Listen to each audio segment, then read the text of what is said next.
Organizing committee for the invitation, and thanks for Dr. Islam for a nice nutrition talk. I'll move a little bit about, so nutrition, the end is the stool.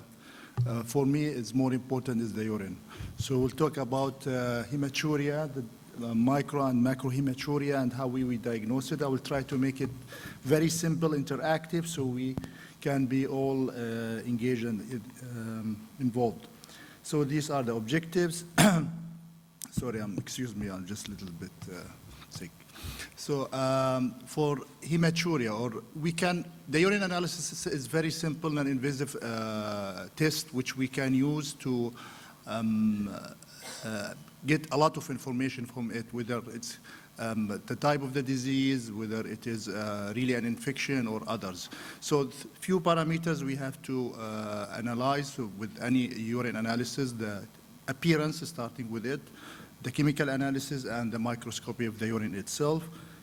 And of course, it has been used for many years and evolved with different technology. So this is how we centrifuge the urine with the centrifuger, and then taking the palate to examine it under the microscopy. So hematuria, before I go through my talk, it's more frightening for the parents, but it's less important as a nephrologist and a general pediatrician than a proteinuria. So if you have a child with a proteinuria, this is really not good as hematuria, which is most of the time, they just put it in this way, as self-limited and a benign one. So these are the two most common referral from a general pediatrician, and basically it's an abnormal red blood cell in the urine. Normally it should be below 5 red blood cell by high power field. So we have two types which we can classify: gross, which you can see it by the eye, or microscopic hematuria, which you need analysis for this. The gross hematuria is basically 10 to 20% of the pediatric referral, more common in male. The color itself and the time of the gross hematuria is very important to identify the site and the cause.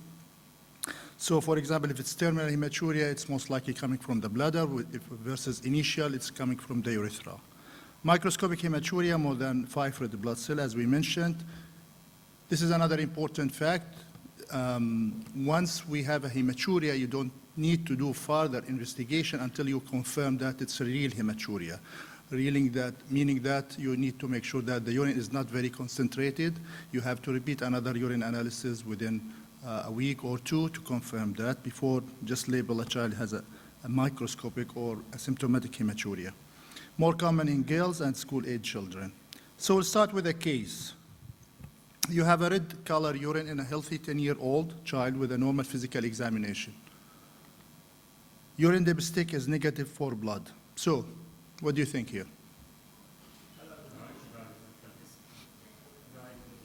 Yeah, okay.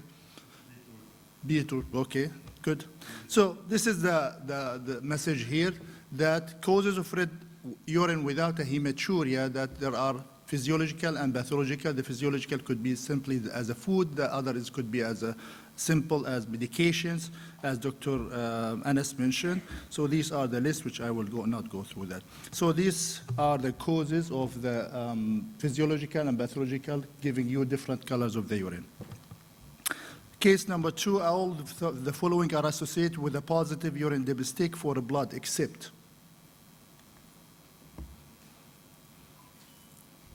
So, who go for A? B, contamination with betadine. C, hemoglobin. D, bilirubin. E, status epilepticus. E, B, okay. D, okay. Okay, no consensus. Okay, so we'll go with D. So D is the only one which causing, and we will know that now. So basically, when we do a urine dipstick, you keep the strip for 60 seconds, then it's oxidized, and then it will change the color according to the degree of the hematuria, +1, 2, or 3. And This is very important here. When we have a urine dipstick, which is positive for blood, you have three differential. It could be from the blood, as a real blood, could be from myoglobulin, which is breakdown of the muscles, as we are seeing most of the kids nowadays. Post-influenza has myositis, so if you dip the stick, it will be positive.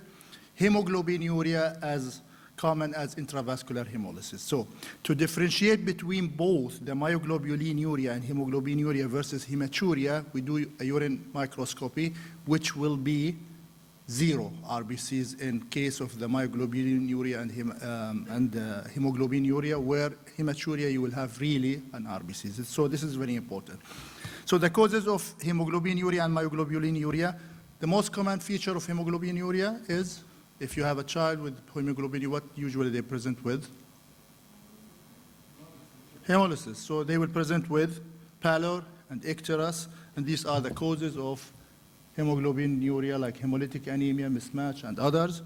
On the other hand, myoglobinuria, the most common presentation, myalgia, myositis, muscle tenderness.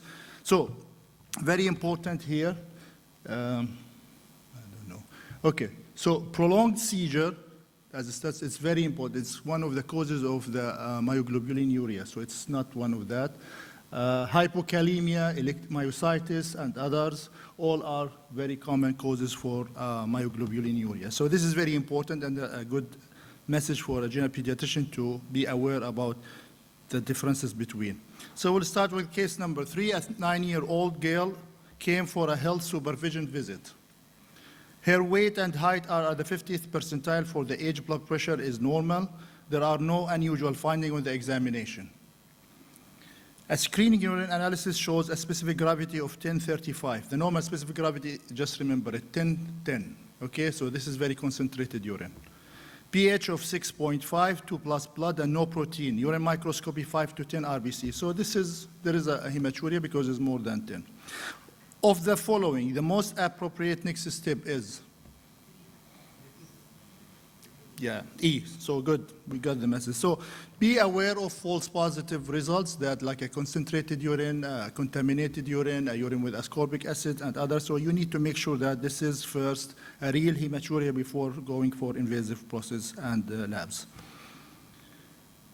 Okay, a 6-year-old girl with coryza, fever, and conjunctivitis. She presented with dysuria, frequency, and dark urine. Urine dipstick, specific gravity 1015, not that concentrated. Hemoglobin plus 3 with trace protein. Red blood cell more than 100, so definitely it's a hematuria. White blood cell 10 to 25, culture is negative. What do you think here? Infection, but the culture is negative. Yes.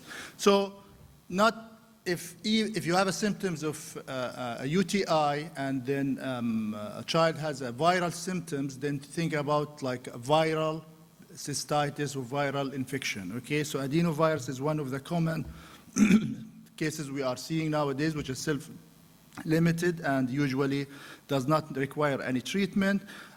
Also very important in case of like in nephrology field, immunocompromised patient like post-kidney transplant and others, they will have symptoms of UTI, but the culture will be negative. Then we think about like type of other viruses like BK virus and others. So CMV, BK viruses, also an immunocompromised patient or like BMT patients. So the causes we can differentiate it, like brought it to two classes. Either it's glomerular, which is related to nephrology, or non-glomerular, which is related to urology. I see a lot of parents don't know what is the difference between urology and nephrology, so I think we need to give a talk about that. Okay, so a 13-year-old male with a history of road traffic accident is unconscious in the AD. No bruises are noted on the chest or the abdomen. The abdomen is soft and none of the organs is palpable. Urine analysis showed by a catheter 32 RBCs, no proteinuria and no RBC cast. This is very important when we talk about proteinuria and cast because this is help you to differentiate, as you will see later, glomerular versus non-glomerular. So what are the possible causes of hematuria here in a child with RTA? Injury, this is the most common. What else? Yeah, iatrogenic, we are doing. What else? Yeah, myoglobin could be, but we have RBCs here. So, which one of the following would be most helpful investigation diagnosis a possible renal injury? This is very important. So if you have a child with injury and that you are in the emergency, how you diagnose a possible? Whether it's a repeat urine analysis, do you need to repeat it? Yeah. Ultrasound examination could be when non-invasive, like bedside. CT scan with contrast? With? Okay, without. Who is with and who's without? And this is the only message I want to deliver in this. Who's with and who's without? Without, okay. Who's without? Who's with? With? Okay. So this is the thing which here we need to know. So if you have a renal injury, you need to do a CT with contrast. Okay? Because if you need to see extravasation of, or like avulsion of the artery or the laceration of the vessel, you need to do a contrast. Of course, we are hating contrast, but CT without contrast, we use it only to diagnose a renal stone. Okay? Keep it in mind. So renal stone, you need to do a CT without contrast, while CT with contrast for a renal injury. So, non-glomerular hematuria, it's basically a bright red, pink color. The urine, eumorphic red blood cells. The RBCs are basically rounded with a nucleus in the mid, no RBC casts, and no or minimal proteinuria. And this is the big list of non-glomerular hematuria. On the other hand, glomerular hematuria, it's coming from the glomeruli. So the color is dark, dysmorphic RBCs. It's called Mickey Mouse head when you see like nucleated cells, and you have cast and you have proteinuria because it comes from the glomerulus. And this is the cast. And of course, we have a big list of glomerular hematuria. So, when we evaluating a child with a hematuria, 3 things to keep in mind.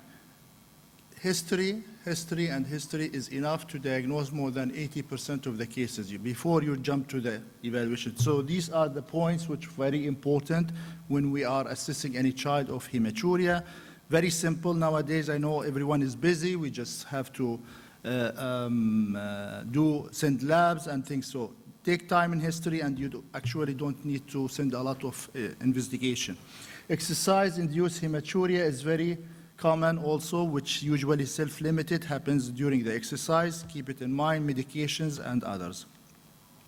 Family history, like other diseases, if there is a history of chronic kidney disease, family history of deafness, stones and others. Physical exam to differentiate between glomerular versus non-glomerular when you have a high blood pressure, evidence of edema like nephrotic, rashes, systemic diseases, joint problem and others. So, this is very interesting case, a 2-week-old male, newborn. Parents report that the diaper is occasionally stained red-brown, okay, like this. They are concerned that he has blood in the urine. You reassure the parents with the suggestion that probably he has a uric acid crystal in the urine and increasing fluid intake would be helpful. This is in most of the cases, especially initially when we are seeing these infants or newborn post-discharge. 6 weeks later, the patient returned with the symptoms that the infant was irritable and that the red-brown staining of the diaper has persisted. Urine analysis of a bagged urine specimen show no protein or blood. Centrifusion of 10 ml of the urine shows a large amount of brownish red sediments. Microscopic analysis show uric acid crystals in the sediment. Do you still continue to reassure the parents, or you want to do more labs? What do you think? More labs, okay, or reassure? Okay, yeah, so this is very important. I mean, initially we know that the tubular excretion of the uric acid is very high in the neonate or the reabsorption. So urate is or diaper pinks are very common. But if this is persistent, then you have to think about other differential. So red diaper in a neonate is the first weeks of life is often caused by uric acid crystals. Urine test is negative for hemoglobin.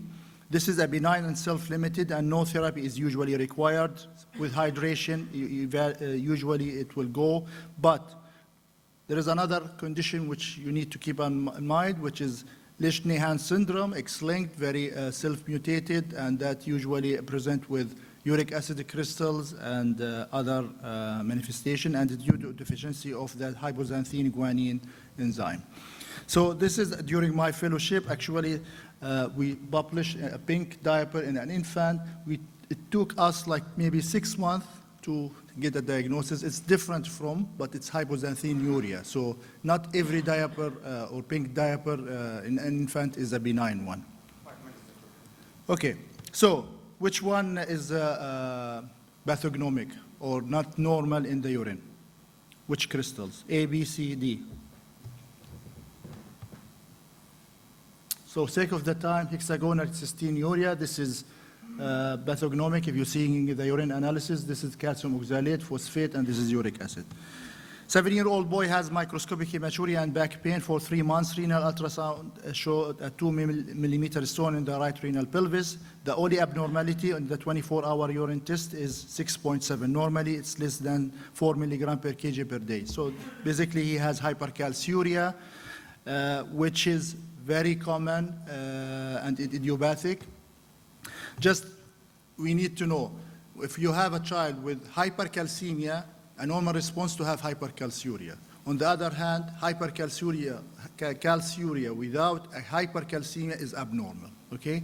And these are, so to keep it in mind. So what is the treatment of hypercalciuria ideally, if it's confirmed?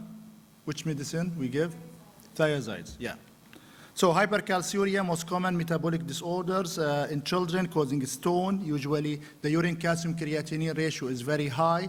It's according to the norms, and which I will show you on the table, can present with UTI, hematuria, microscopic or gross, and usually with the low salt diet, high potassium diet, and thiazides sometimes. So these are the calcium creatinine ratio according to the age. You need to do only random spot. You don't need to do 24-hour urines, which is difficult sometimes.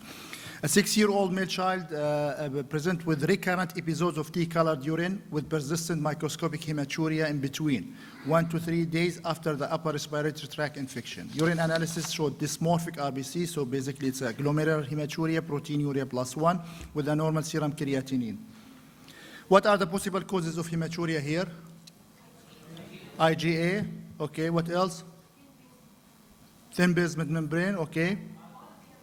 All of the above. So hematuria with upper respiratory tract infection can present in all of these diseases, IgA, thin, and Albor syndrome. So don't forget it, symphalangitic. 10-year-old patient has a 5-day history of cross hematuria and lower limb edema. The blood pressure is high. Investigation showed a urine protein excretion, which is high. C3 is low.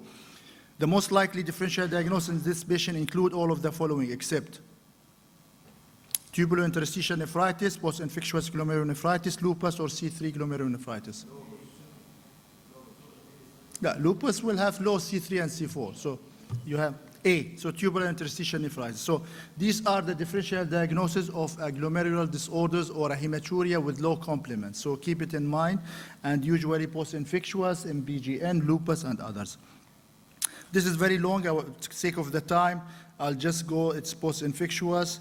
So it's not anymore post-streptococcal, it's called post-infectious glomerulonephritis because any type of infection, parasite, viral or bacteria can cause infection. But the most important thing to keep it in mind, if you have a child who presented with post-infectious hematuria, you just have to, these are the features which usually present, that microscopic hematuria can persist up to 1 year. So if they get just running between the family, the doctors that there is still hematuria, just reassure them.